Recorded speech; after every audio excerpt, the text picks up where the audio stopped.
So there's a new Ghostbusters movie coming out, and for something related to one of my favorite franchises, it may be expected that I review it, but instead of a review, for once, I'm doing something a little different. A non-review, because I refuse to watch it. I'll tell you why. The original, which we now have to call the 1984 Ghostbusters, is a timeless classic. It's one of the greatest comedies ever made. But this one, judging from the trailers, it looks awful. So instead of doing what everybody else is going to do, go see the movie and then talk about how bad it is, I'm going to do something different, something unheard of. I'm not going to see it.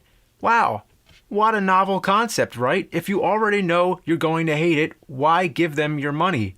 If this is the Ghostbusters movie that nobody wanted, then the box office results should reflect that. But I don't think it is. Maybe the actual movie is better than the trailer. Maybe it's good. It's a possibility.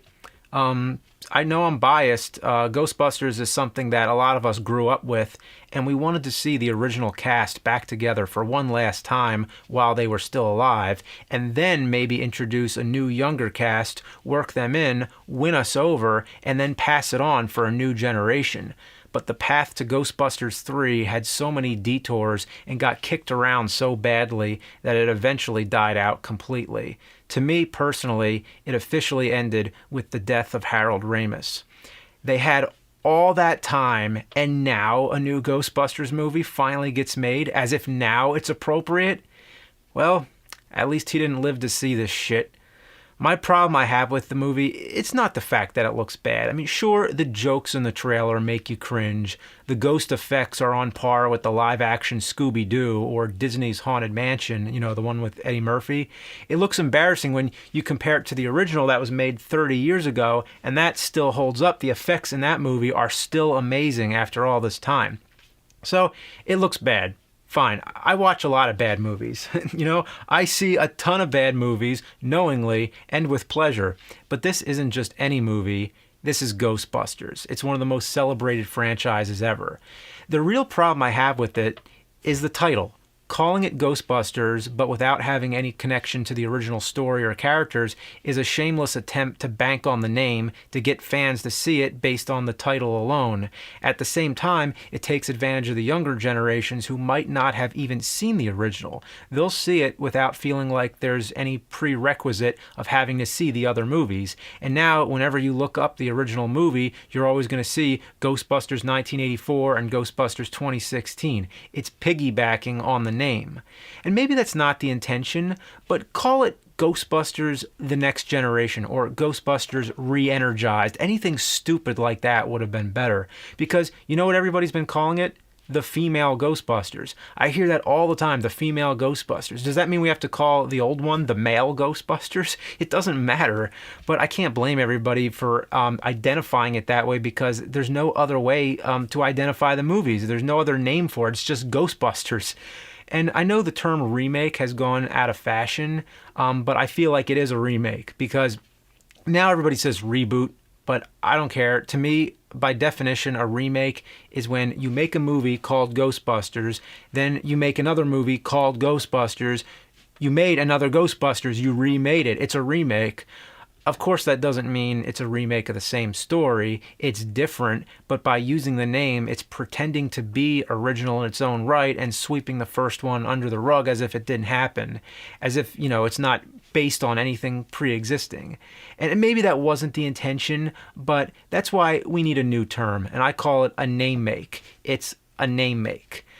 Now wait, I don't want to sound too biased here because this particular franchise does have a very odd exception.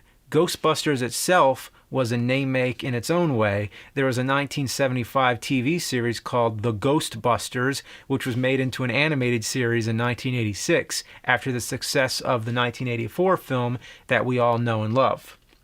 But I don't understand, if this new film wants to be a reboot, then why couldn't it take note from all the successful reboots that came before? Like Star Trek, you have a younger cast, but you also have it rooted in the lore of the original series. You have Leonard Nimoy playing an old Spock, passing the torch to a younger Spock. Or how about Star Wars? It's a sequel, but it's also a reboot. It reboots the franchise by introducing new characters and starting a new adventure, but it doesn't forget about the old characters. A little fan service goes a long way. When Chewie and Han Solo step onto the Millennium Falcon for the first time in over 30 years, and Han says, "Chewie, we're home," that's all you need. It makes us feel like we went home, back to our childhoods. It's as simple as that. That's how you do a reboot. But this flushes all that opportunity down the shitter. Without Harold Ramis, is it possible for any reboot like this to happen? Maybe, but you wouldn't have to get, you'd have to get the other 3 Ghostbusters there, plus Sigourney Weaver, plus Rick Moranis, plus Annie Potts. Anybody you can get who's still alive, you should still get them. And then really try to win us over with the new cast. But instead, the original Ghostbusters are supposedly playing cameo roles, but not as their characters. Like, what the fuck? How did this thing get so misguided? It's amazing when you look back at all the false starts of Ghostbusters 3 and how after all that, they ended up with this. Well, check in next time and I'll fully illustrate this disaster by examining the history of Ghostbusters 3 and see how it ended up at this spot where it is. Yep, Ghostbusters 3, the film that may rest in peace.